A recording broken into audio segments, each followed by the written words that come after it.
미가서 6장 1절에서 8절까지의 말씀입니다.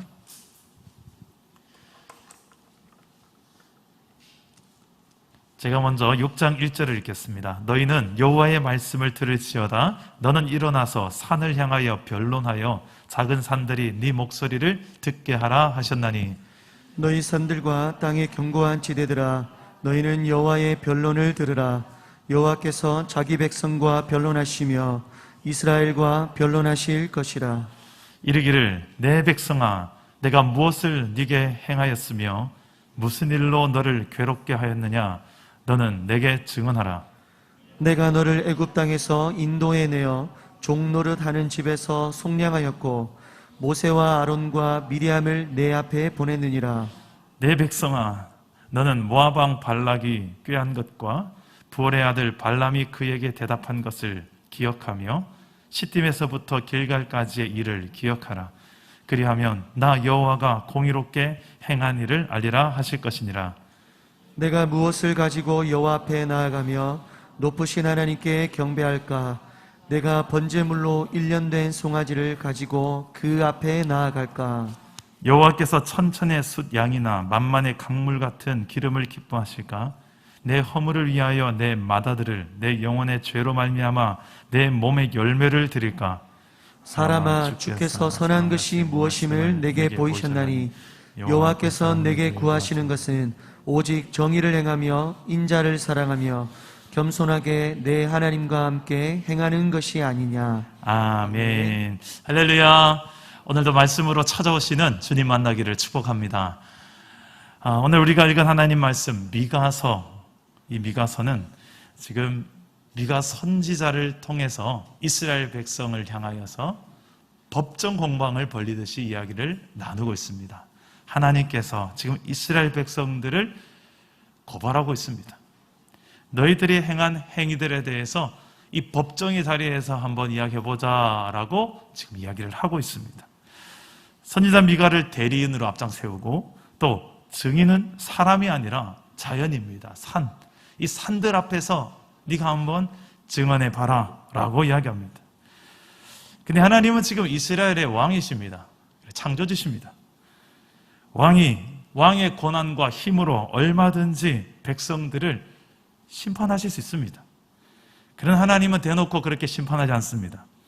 하나님이 이렇게 자기 백성들을 고발하시는 이유는 이스라엘과의 관계를 지금 끝내버리려고 하기 위함이 아니라 그들로 하여금 다시 정신 차리게 하고 죄를 청산하게 하고 다시금 하나님과의 무너진 관계를 회복하게 하기 위해서였습니다.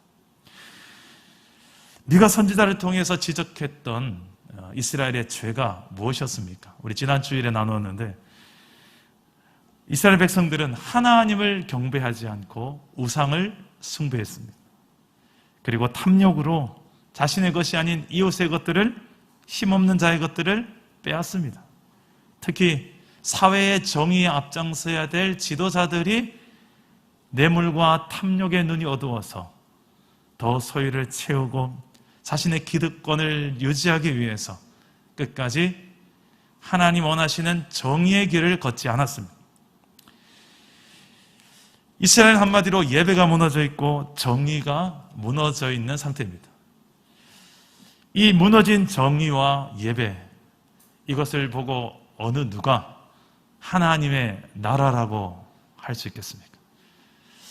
그 하나님의 나라로 보기에는 너무나도 많은 것들이 무너져 있고 오히려 세상 사람들의 지탄과 손가락질을 받는 나라로 전락해 버렸습니다. 그래서 하나님은 지금 왕으로서 참다 못해 일어나서 자 나와라, 나랑 한번 변론해보자, 자 증인들 세우자, 자 자연들 일동 청동원, 자 산들 자 다 봤지, 자 한번 증언해봐라, 네가 어떻게 할 말 있는지 한번 해봐라, 나도 할 말 많다, 자 한번 이야기해보자. 지금 하나님은 법정 공방을 벌리듯이 이스라엘 백성들을 향하여서 이야기해보자라고 이야기하십니다. 첫 마디가 어떤 말일까요? 자, 3절 말씀을 우리 한번 읽어봅시다. 3절 다 같이 시작. 이르시기를 내 백성아 내가 무엇을 내게 행하였으며 무슨 일로 너를 괴롭게 하였느냐 너는 내게 증언하라. 자, 내 백성아. 지금 하나님은 고발하는 장면에서도 이스라엘을 향한 정체성을 정확하게 알고 있습니다. 너는 그래도 내 백성이다. 왕이신 하나님은 이 범죄하는 이스라엘이지만 그래도 너는 내 백성이다. 저와 여러분, 우리가 하나님을 속상하게 할 때도 있지만 그 순간에도 하나님은 저와 여러분을 부르실 때 내 백성, 내 자녀, 내 새끼들 이렇게 하나님은 부르십니다. 그런데 지금 하나님은 너무나도 안타깝고 답답한 마음으로 탄식하는 말로 내 백성아, 내 백성아 라고 부르고 있는 거예요. 내가 너희를 괴롭게 하더냐? 내가 너희를 괴롭한 것도 아닌데 왜 그런 언약을 깨고 우상을 숭배하고 탐욕에 눈이 멀어서 그렇게 살아가고 있느냐를 묻고 있습니다. 그러면서 하나님은 하나님이 원하시는 백성의 삶을 제시하십니다. 너희가 이래야 되는 백성이 아니냐라고 오늘 세 가지로 설명합니다. 우리 8절 말씀, 오늘의 주제가 되는 말씀입니다. 우리 함께 이 8절 말씀을 함께 다시 읽어보겠습니다. 시작. 사람아 주께서 선한 것이 무엇임을 내게 보이셨나니 여호와께서 내게 구하시는 것은 오직 정의를 행하며 인자를 사랑하며 겸손하게 내 하나님과 함께 행하는 것이 아니냐. 아멘. 자, 여기에 선한 것이 무엇인지 하나님은 보이셨다. 자, 하나님은 선한 것이 뭔지도 보이시지만 악한 것이 무엇인지도 보여주셨어요. 뭐가 악이고 뭐가 선인지 이스라엘 백성들이 이것을 잘 구별하며 살아갈 수 있도록 십계명도 주시고 말씀도 주시고 여러 가지 율례들을 주셨어요. 그래서 그것들을 너에게 주었는데 그게 뭐냐? 딱 세 가지로 요약을 하십니다. 무엇입니까? 오직 정의를 행하고 그리고 인자를 사랑하며 겸손하게 하나님과 동행하는 것. 여러분, 우리의 삶 속에 하지 말아야 될 것 하는 것 죄입니다. 동시에 해야 될 것 안 하는 것도 하나님께서 원하는 모습이 아니에요. 우리의 삶을 향하여 하나님이 기대하고 계시고 바라는 왕이신 하나님이 백성에게 기대하시는 것을 알고 그대로 살아내는 인생. 자, 오늘 이런 삶이 우리의 삶에 있는지 아니면 무너져 있는지, 나와 내 개인과 가정 일터에서 우리 교회 안에서 오늘 하나님께서 요구하시는 이 삶이 있는지 아니면 무너져 있는지부터 한번 살펴봤으면 좋겠습니다. 첫째로 하나님이 원하신 나의 삶은 정의를 행하는 삶입니다. 따라서 봅시다. 정의를 행하는 삶. 정의를 행하는 삶. 자, 정의가 실천되지 않아서 혹시 여러분 피해를 경험해 본 적 있으십니까? 손해를 본 경험이 있으십니까? 그때 어떤 마음이 듭니까? 억울하죠. 억수로 억울하죠. 그 억울해 본 경험 있으세요? 막 가슴을 치면서 억울해 본 적 있으세요? 그래서 누구나 한 명 좀 세워놓고 이 상황을 제대로 좀 시원하게 좀 이야기해 줬으면 좋겠다. 그런 마음이 들 때가 있지 않습니까? 근데 세상을 살다 보면 정의가 무너져 내렸기 때문에 상실된 정의 때문에 가슴을 치며 답답해하고 그리고 억울한 마음을 누구에게도 말할 수 없을 때가 참 많이 다가옵니다.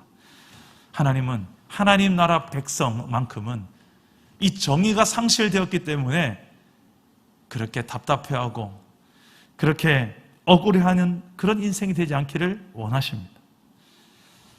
하나님께서는 그래서 먼저 이스라엘 백성들에게 정의를 요구하시기 전에 정의가 뭔지를 삶으로 보여주셨어요. 그 정의를 너희는 한번 기억해봐라. 5절 말씀에 그렇게 5절 말씀 한번 봅시다. 다 같이 읽겠습니다. 시작.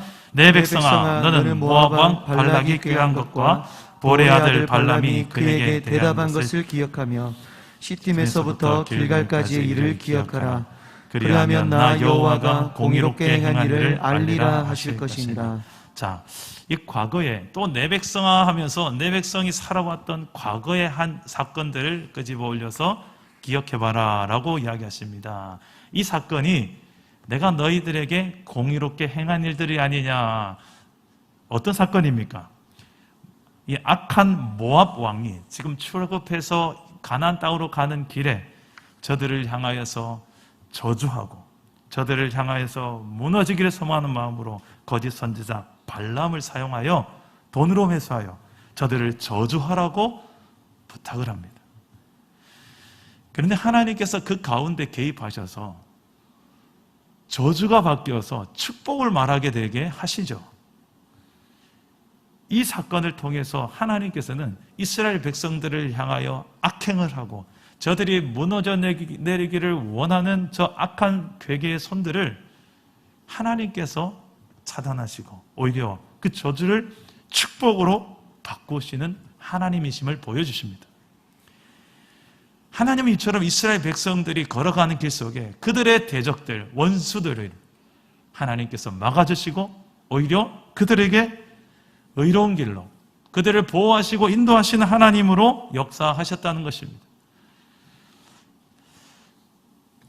저는 지난 한 주간 동안에 참 특별히 읽어야 되는 책들이 좀 생겼었습니다. 어떤 책이냐?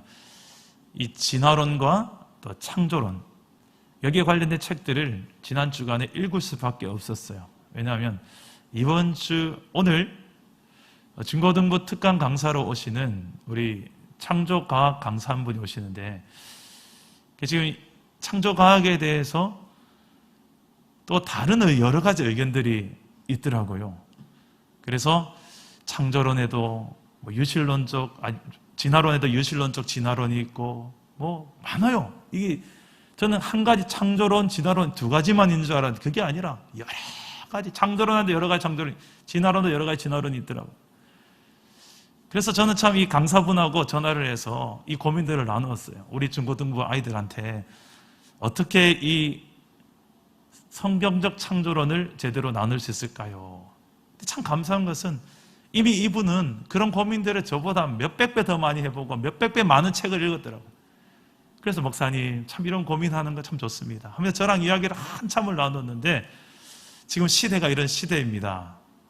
그래서 이 창조, 진화 이 사이에 참 많은 의견의 논쟁이 있는데 그 가운데 궁극적으로 겨냥하고 있는 게 뭐냐?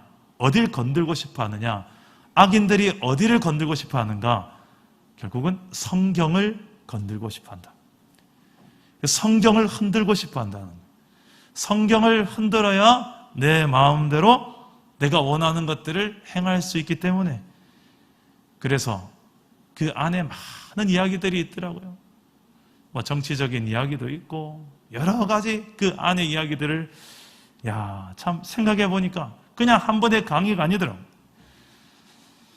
동성애도 마찬가지입니다. 성경이 동성애를 죄로 인정하지 않는다. 동성애는 죄가 아니다. 그래서 퀴어 신학이라는 것이 나와 성경을 흔듭니다. 지금까지 우리가 알았던 성경은 잘못된 것이다라고 이 신학자들이 나와서 그 이야기를 대변하고 있는 시대예요. 다시 말해서 지금 시대는 예전과 같이 이제 우상 숭배하지 마세요. 그거 죄입니다. 이 정도 수준이 아니고 이 성경 가지고 이 성경을 흔들어요. 이 성경이 너희들이 지금까지 알고 있었던 성경 잘못 해석하고 있다라고 말하고 있는 시대. 그러면서 자세히 들어보면 계속 듣다 보면 되게 똑똑해요. 많은 세상적인 지식들을 가지고 또 현실적으로 이렇게 하는 게 정말 똑똑한 사람의 길이구나라고 생각하듯이 혹하게 만들어요. 그런데 많이 듣고 들어가다 보니 결론이 어디로 가느냐? 그 사람이 말하고 싶어 하는 거예요. 성경도 아니고 다른 것도 아니고 내가 이 정도 된다. 내가 좀 이렇게 똑똑합니다. 알고 보면 이건 성경적인 지식도 아니에요. 제대로 된 신학적인 지식도 아니었어요. 지금 우리가 사회 정의, 내 삶 속에 무너진 정의를 회복하려고 하신다면 가장 우리가 사수하고 지켜낼 정의의 1번이 뭐냐? 진리의 말씀, 성경의 말씀인 줄 믿습니다. 그래서 이 성경의 말씀이 흔들리면 기독교는 다 흔들려요. 전부 각자가 자기 옳은 소견대로 해석하고 마음대로 살아가는 시대가 열릴 것입니다. 자, 진리 사수 문제에 있어만큼이 가장 중요하고, 근데 단지 진리 사수만이 우리가 사수해야 될 정의인가, 회복해야 될 정의인가? 그렇지 않습니다. 우리의 삶이 아주 사소한 일상의 생활 속에서 영역들에서도 하나님의 정의는 우리에게 필요합니다. 뭐가 정의인가? 뭐가 바른 삶인가? 뭐가 기준이 하나님 편에 있어서 맞는 이야기인가? 우리 사소한 삶 속에서도 그냥 쉽게 어길 수 있는 이야기들이 있어요. 그 사소한 약속 하나부터, 그리고 실수했을 때, 또 경제적인 어려운 상황 속에서도 물질 앞에서 내가 거짓으로 행하지 않는, 말 한마디 한마디 할 때에도 공의의 하나님 앞에 내가 책임질 수 있는 말을 하는 거, 이런 공의가 가장 잘 실천돼야 될 가장 중요한 한 영역이 이 말입니다. 말. 사실이 아닌데, 진실이 아닌데 그걸 사실인 것처럼 확신을 가지고 여러 사람들의 마음을 어지럽게 만드는 사람들이 꼭 있어요. 당사자에게 확인하기 전에는 절대 믿지 말자, 카드라 방송, 아무리 지식과 권위를 가지고 이야기하더라도 당사자에게 확인하기 전에는 믿지 마세요. 카드라 방송. 당사자에게 확인되지 않은 부정적 소문들 퍼뜨리지도 말고, 정의를 행하는 삶이 진리를 사수하는 것, 진리의 말씀을 사수하는 것부터 해서 우리의 삶에 아주 사소한 문제에 이르기까지 모든 영역에 있어서 뭐가 하나님께서 정의롭다고 말씀하실 것인가, 이 질문 앞에서 여러분들이 서야 되는 거예요. 그때 하나님 앞에 당당할 수 있는 내 말과 내 행동들, 애매한 영역에 있는 것들은 쉽게 판단하지 마시고 확인해 보세요. 제발 확인해 보시고 판단해도 늦지 않습니다. 속단해서 시험 들고 어려워지고 관계가 무너지는 경우를 너무 많이 봤기 때문에, 우리 사랑담은 교회 모든 성도님들은 정말 하나님의 정의, 하나님의 공의가 내 삶 속에서 사소한 문제부터 해서 진리 사소에 이르기까지 정말 하나님의 정의를 온전히 실천해내는 그런 복된 성도가 되기를 주님의 이름으로 축복합니다. 둘째로, 하나님이 원하시는 나의 삶은 사랑하는 삶입니다. 따라서 해봅시다. 사랑하는 삶. 우리 8절 말씀에 인자를 사랑하며, 여기서 인자가 뭐냐? 원어를 보면 헤세드라는 단어입니다. 이 인자, 헤세드는 성경 전체에 걸쳐서 나오는 아주 중요한 하나님의 속성이에요. 하나님은 이런 분이시다라고 말할 때 하나님은 헤세드의 하나님이시다. 헤세드는 사랑인데 그냥 일반적 사랑이 아니라 그 사람에게 아무리 봐도 어떤 조건에 있어서는 미흡하고 부족하지만 그럼에도 불구하고 내가 너를 사랑한다는 거죠. 은혜의 뿌리 박은 사랑을 이야기할 때 헤세드라는 용어를 씁니다. 하나님은 그렇게 이스라엘을 사랑하셨습니다. 그리고 저와 여러분도 그렇게 사랑하고 계십니다. 그 은혜를 기억하라는 것입니다. 그 은혜를 기억하기 위해서 오늘 한 가지 더 이야기를 또 꺼내시는데, 우리 4절 말씀해 봅시다. 4절 말씀에 우리 다 같이 한번 읽어보겠습니다. 시작. 내가 너를 애굽 땅에서 인도해내어 종노릇 하는 집에서 속량하였고 모세와 아론과 미리암을 내 앞에 보내었느니라. 자, 하나님은 지금 400년간 타국 생활과 노예 생활을 했던 이스라엘을 구원하신 그 은혜를 기억하라고 말씀하십니다. 여기 보면 애굽에서 인도해낸 것, 이것이 엄청난 은혜 아닙니까? 근데 이스라엘 백성들은 뭐라고 합니까? 이것을 인도해낸 하나님의 은혜를 감사하기보다는 하나님 앞에 왜 우리가 이런 고난을 당해야 됩니까? 라고 항변합니다. 이 3절과 4절에 보면 두 단어가 있는데, 성경을 보면 3절에 괴롭게 하다라는 헤레티카라는 단어, 헤레티카. 이 괴롭게 하다라는 원어가 헤레티카인데 4절에 방금 인도하다라는 말은 에리티카예요. 헤레티카, 에리티카. 이거는 인도하다, 괴롭게 하다. 전혀 다른 의미인데 용어는 비슷해요. 지금 이 저자가 언어 유의적 표현을 하고 있는 것으로 볼 수 있어요. 다시 말해서 이스라엘 백성들은 왜 괴롭게 합니까? 헤레티카. 하나님은 나는 너희를 괴롭게 한 적 없다. 나 너를 인도한 것 뿐이다. 헤레티카. 이렇게 이야기하고 있어요. 해석의 차이가 천국과 지옥을 가릅니다. 똑같은 이야기인데 똑같은 사건을 지나왔는데 한쪽에서는 천국을 살고 있고 한쪽에서는 지옥을 살고 있는 이유가 무엇입니까? 해석의 차이예요. 하나님의 은혜는 분명히 우리를 향하여서 지금도 흐르고 있는데 어떤 성도는 그걸 보면서 감사하며 살아가는 사람이 있고 하나님 왜 이렇게 우리를 괴롭게 합니까? 라고 늘 불평과 원망, 저주를 쏟아놓으면서 살고 있습니다. 자, 여러분 어느 편에 서서 걸어가고 계십니까?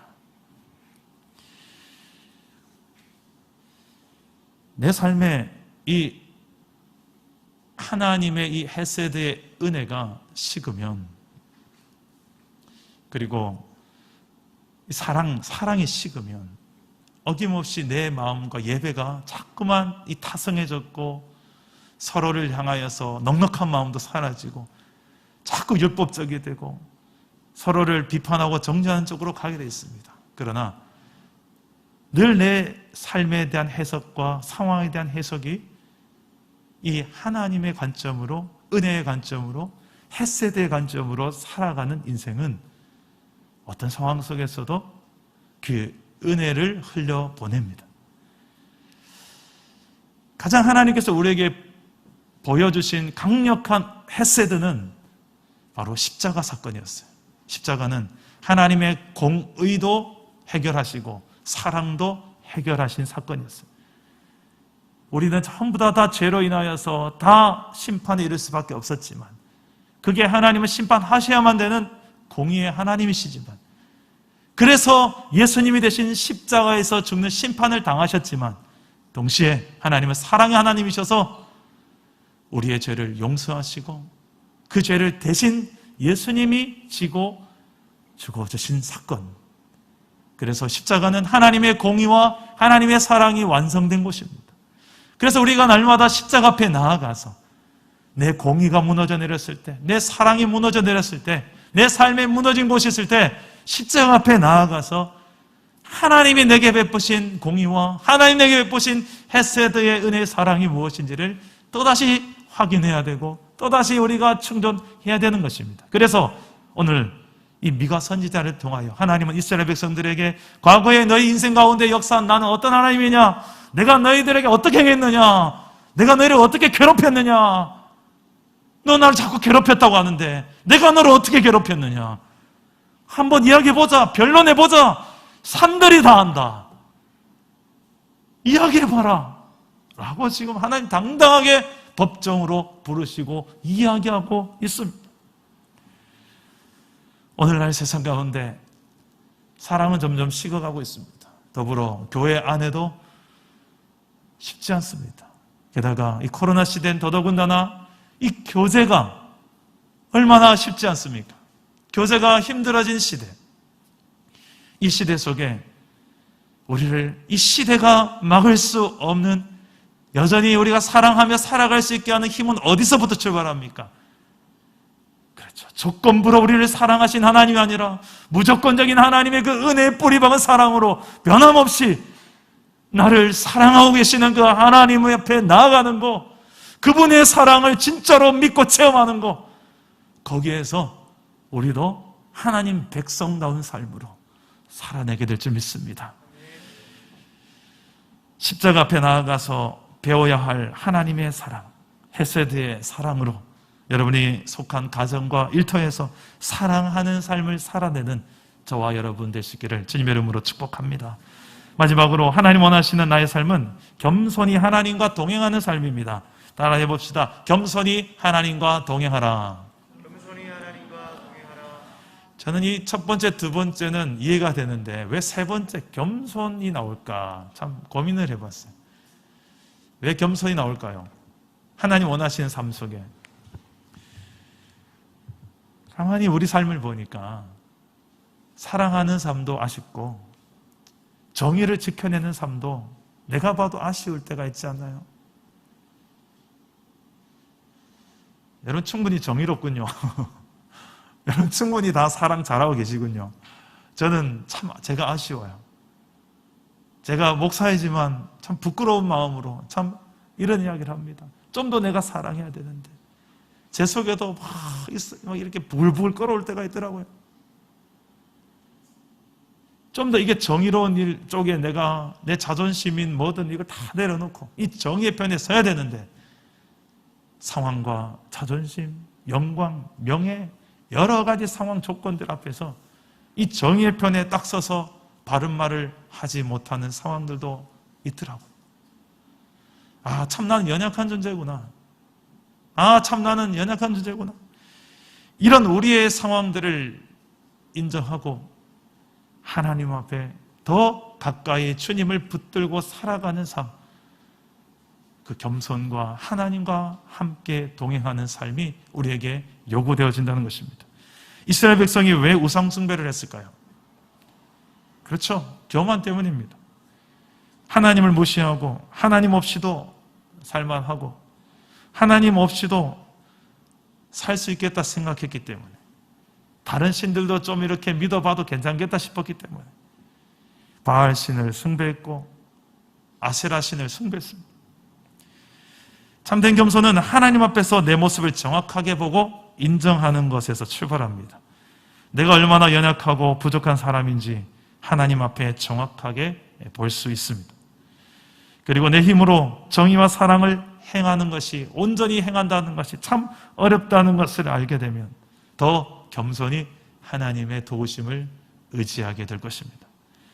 하지만 자기의 의로움에 사로잡혀 사는 사람, 자기 공로에 도취되어 사는 사람, 입만 열면 자기 자랑, 왕년에 내가 이랬던 사람, 나 잘난 맛에 살고 나를 드러내며 나를 높이기 위해 살아가는 내 평생 내 기념비를 어떻게 하면 더 세울까, 그런 교만한 사람에게는 겸손히 하나님과 동행해야 될 이유를 잘 모릅니다. 겸손하지 않을수록 우리의 삶에 가장 먼저 무너지는 것이 무엇인가? 바로 기도예요.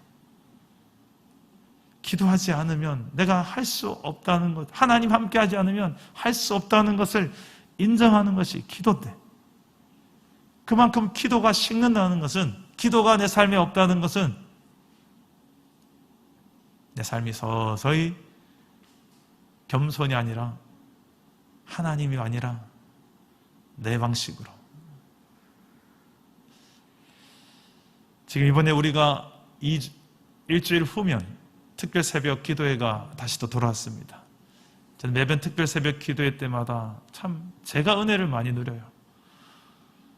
여러분들의 삶 속에 기도가 내 삶에 가장 기차로 치면 앞자리에 있는지, 아니면 기도는 해보다 안 되면 맨 마지막에 있는지, 내 삶의 우선순위에 있는지, 아니면 해도 그만 안 해도 그만, 안 해도 별일 없을 것 같은 그런 기도인지.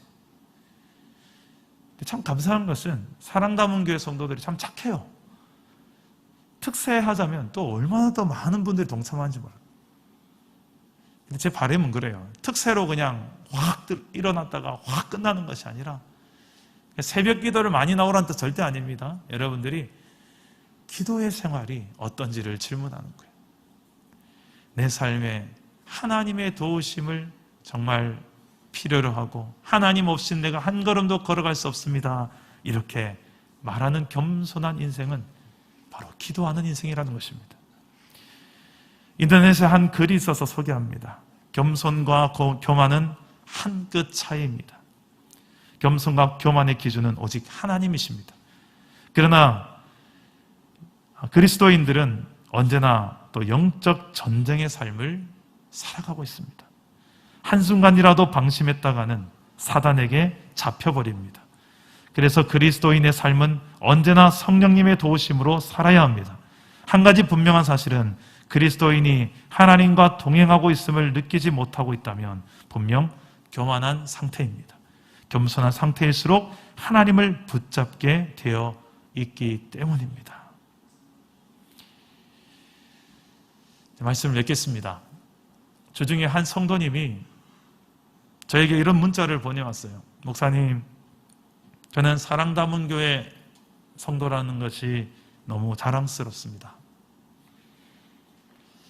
그 문자를 보는데 또 이유가 있더라고요. 너무 감사하는 마음이 들었어요. 목회자인 저에게 가장 큰 행복 중에 하나는 여러분들, 성도의 행복입니다. 성도가 신앙생활 하면서 참 이게 나는 행복하네요 라고 말할 때 하나님도 아마 같은 마음일 것입니다. 왕이신 하나님이 자기 백성들의 행복을 기뻐하실 것입니다. 예수님을 믿음으로 하나님 나라 국민이 된 저와 여러분들이 참 행복하게 살아가는 것 하나님 원하시는 생각입니다. 그래서 하나님 우리에게 행복하게 사는 나라에 대한 그림을 주셨습니다. 바로 오늘 말씀 정의를 행하고 헤세드의 사랑을 또 실천하며 겸손히 하나님과 동행하는 삶, 이것이 하나님 나라의 모습이다. 내 백성다운 삶은 이런 것이다 라고 제시하고 있습니다. 이게 어딜 봐서 좀 안 좋은 것이라면 여러분 안 해도 괜찮습니다. 그런데 어딜 봐도 이건 나와 내 자녀들에게, 자손들에게 우리 이렇게 살아가야 되지 않겠습니까? 말할 수 있는 좋은 모델이 되지 않겠습니까? 저 여러분들의 가훈으로까지 삼아도 참 좋을 것 같아요. 여러분들의 기업의 경영 철학으로 삼아도 좋을 것 같아요. 우리의 가정과 교회 일터에서 이런 하나님 나라가 누려지고 이런 모습을 또 세상 사람들이 볼 때에 저들을 보니 하나님이 정말 살아계신 것 같다. 나도 저런 사람이라면, 저런 모습이 예수 믿는 삶이라면 나도 예수 한번 믿어보고 싶다. 이런 이야기들을 들을 수 있는 삶의 기준이 이런 기준이 아니겠습니까? 이렇게 살아내기 위해서 우리는 지금 예배 시간에는 그래, 그렇게 한번 살아보자 마음 먹지만 실제 우리의 생활 속에 들어가서 또 살아내는 것은 또 다른 문제예요. 그래서 하나님 오늘 말씀에 이야기하십니다. 기억하라. 잊지 마라. 내 백성아, 역사를 잊지 마라. 내가 너에게 행한 일들을 잊지 마라. 계속 반복해서 상기시키는 이유가 그것입니다. 그래서 우리는 하나님께서 우리에게 행하신 일들, 그 역사들을 다시 기억하고 또 상기하기 위해서 이 성경을 또 펴고 또 펴는 거예요. 이 성경을 펴는 만큼 우리는 더 그분의 헤세드의 사랑을 기억해낼 것이고 잊지 않을 것이고 또 하나님의 정의가, 내게 행하신 하나님의 정의, 그것이 무엇인지 또다시 상기하며 그 정의의 길로 내가 기꺼이 한 번이라도 더 선택하며 그 길을 걸어갈 것입니다. 그런 겸손히 하나님과 동행하는 삶, 여기 성경 안에 있고 또 하나님 앞에 기도하며 살아가는 삶이 있습니다. 어젯밤에 제가 홀로 여기에서 우리 간사님들하고 영상 촬영 좀 끝나고 혼자서 여기서 기타 치면서 찬양을 한 곡 불렀습니다. 지금까지 지내온 건 주의 크신 은혜라, 한이 없는 주의 사랑 어찌루 말하랴. 이 절을 부르는데 가슴이 뭉클해지는 거예요. 저는 하나님의 은혜, 사랑, 정의가 가장 잘 기억나고 다시 한번 생각나게 하는 것 중에 하나는 찬양입니다. 저는 말씀도 기도도 있지만 또 하나는 전 찬양이에요. 그 찬양을 그래서 많이 불러요. 찬양을 늘 걸어다니면서 불러요. 전 집에 갈 때도 그냥 안 갑니다. 제 입에 늘 찬송이. 그래서 저희 집 애들이 저를 닮아서 그런지 늘 노래를 막 불러요. 애들. 2절 가사가 어떤지 아십니까? 몸도 맘도 연약하나 새 힘받아 살았네. 물 붓듯이 부으시는 주의 은혜 족하다.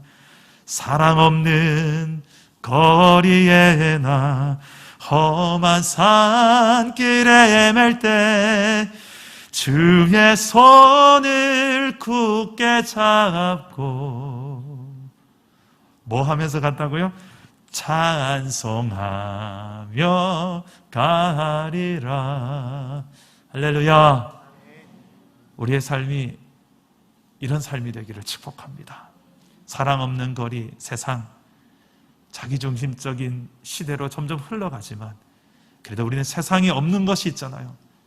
하나님의 헤세드의 은혜에 뿌리 박은 사랑, 그리고 정의가 사라져가는 이 시대 속에 뭐가 진리고 뭐가 거짓인지 애매한 회색지대에서 많이 놀고 있는 이 다원주의 시대에서, 이 포스트 모더니즘 시대에서 우리가 뭐가 진리다라고 확실하게 말할 수 있는 근거 어디 있습니까? 하나님의 진리의 말씀을 붙들고 세상 속에 온전히 분별하면서 세상 속에 길을 열어내는, 그렇게 날마다 겸손히 주의 손 붙들고 찬송하며 이 길을 걸어가는 저와 여러분 될 수 있기를 주 예수의 이름으로 축복합니다. 우리 말씀 생각하며 우리 함께 찬양하고 기도합시다. 지금까지 지내온 것 주의 크신 은혜라. 우리 하나님의 행하신 은혜와 정의, 사랑을 기억하면서 찬양합시다. 지금까지 지내온 것 주의 크신 은혜라. 아니 없는 주의 사랑 어찌 이루 말하랴. 장하게나 주의 손이 항상 살펴주시고 모든 일은 주 안에서 평범하게 하시. 몸도 맘도 연약하나 몸도 맘도 연약하나 새 힘받아 살았네. 불붙듯이 부시는 주의 은혜 족하다. 사랑 없는 거리에 험한 산길에 헤맬 때 주의 손을 굳게 잡고 찬송하며 가리라. 주님 다시 배울 날이 날로 다가와. 무거운 짐 주께 맡겨 벗을 날도 멀잖네. 나를 위해 예비하신 고향집에 돌아가 아버지의 품 안에서 영원토록 살리라. 기도합시다. 오늘 말씀 붙들고 기도합시다. 하나님의 원하시는 나를 향한 삶은 정의를 행하는 삶, 헤세드의 그 사랑, 은혜에 뿌리 박은 그 사랑을, 내가 받았던 그 사랑을 실천하며 살아가는 삶, 겸손하게 하나님 없으면 나 살 수 없습니다. 그 하나님을 붙들고 의지하며 살아가는 삶, 이것이 우리를 향한 하나님의 생각입니다. 이 하나님 백성을 향한 하나님 왕이신 아버지의 마음, 내 백성아, 내 백성아, 이렇게 사라지지 않겠니?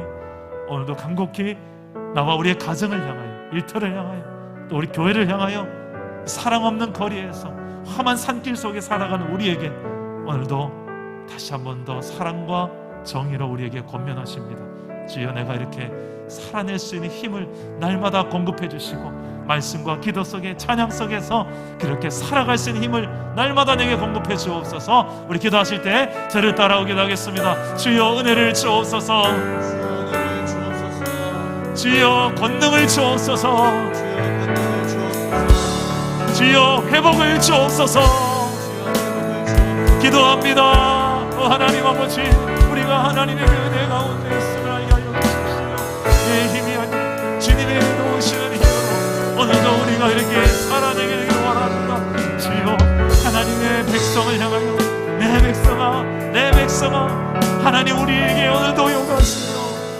백성다운 삶을 살아내기를 기대하고 또 우리에게 하나님의 그 마음을 보게 하여 주십시오. 하나님, 내가 그렇게 살아낸 한 사람이 원합니다. 이 한 주간의 나의 삶 속에 하나님 좀 더 정의의 삶을 살게 하시고 주님의 기준으로 살게 하시고 말하게 하시고 이 연약한 마음을 강하게 하시고 여호수아와 같이 강하고 담대한 마음을 보여주셔서 아버지여 주님이 함께 하시며 말씀을 취하러 묵상하며 지켜 향하여 좌로나 우로나 치우치지 않아요. 오직 주의 말씀을 사수하며 이 말씀대로 살아내는 주의 종들이 되게 하옵소서. 이 사랑다운 교회 공동체 내에 진리의 파수꾼의 역할을 감당하게 하시고 세상 속에 식어가는 이 사랑을 우리가 하나님의 그 헤세드의 은혜에 뿌리박은 사랑으로 세상 속에 나아가 아버지 하나님 조건을 보지 않고 자격을 보지 않고 연약하고 부족하지만 나와 기준에 맞지 않은 영혼들이 많지만 그들도 하나님의 사랑으로 뽑아내게 하시고 그들도 살아낼 수 있는 아버지여 공동체가 되게 하여 주십시오. 우리가 이렇게 살아낼 수 있기를 소망하오니 오늘 하나님 약속의 말씀으로 나와 우리 가정의 길이 되어주시고 다시금 회복되어진 하나님과의 관계 속에서 우리의 백성의 삶, 하나님 백성의 삶을 살아낼 수 있도록 도와주십시오. 살아계신 하나님, 정의가 없어서 가슴치며 억울해하며 분통에 터져봤던 일들이 저희들이 참 있습니다. 답답하고 억울해서 이 심정들을 겪었는데 오늘 말씀을 보니 하나님이 지금 그렇게 답답해하시고 참 안타까워하시며 나랑 변론하자고 한번 나랑 이야기해보자고 말씀하시며 하나님 백성들을 찾으시는 하나님, 지금 오늘날 이 시대에 살아가고 있는 우리를 향하여서도 내 백성아, 이 시대 속에서 하나님 백성으로 살아내야 되는 내 백성아, 너는 오직 정의를 행하며 인자를 사랑하며 겸손하게 네 하나님과 함께 행하는 것이 되어야되지 않겠느냐고. 오 주님, 우리의 마음이 흔들리고 자꾸 내 마음을 흔드는 모든 미혹하는 것들, 시험 드는 것들, 그 상황 속에서 우리가 하나님 뭐가 진리인지 뭐가 진실인지, 오해가 무엇이 오해인지 제대로 하나님 우리가 알고 분별할 수 있게 하시고, 또 하나님께서 원하시는 그 선한 뜻을 분별하면서 시대 속에 정의의 길을 열어낼 수 있는 주의 백성들이 되게 하여 주옵소서. 그리고 하나님, 참 사랑하기 힘든 이 시대 속에 더 서로 뜨겁게 사랑하게 하셔서 세상 속에 없는 이 헤세드 은혜의 뿌리박은 사랑으로 세상 속에 많은 영혼들을 아름답게 섬기며 사랑할 수 있는 우리 사랑 담은 교회가 되게 하여 주시옵소서. 날마다 겸손히 기도하며 주의 약속의 말씀 붙들고 하나님 내게 행하신 역사들을 기억해내며 잊지 않게 하시고 그 약속의 뿌리박은 우리의 삶으로 날마다 겸손히 행하며 살아가시도록 도와주시옵소서. 그렇게 우리가 살아내게 하실 줄 믿사오며 예수님의 이름으로 기도드립니다. 아멘.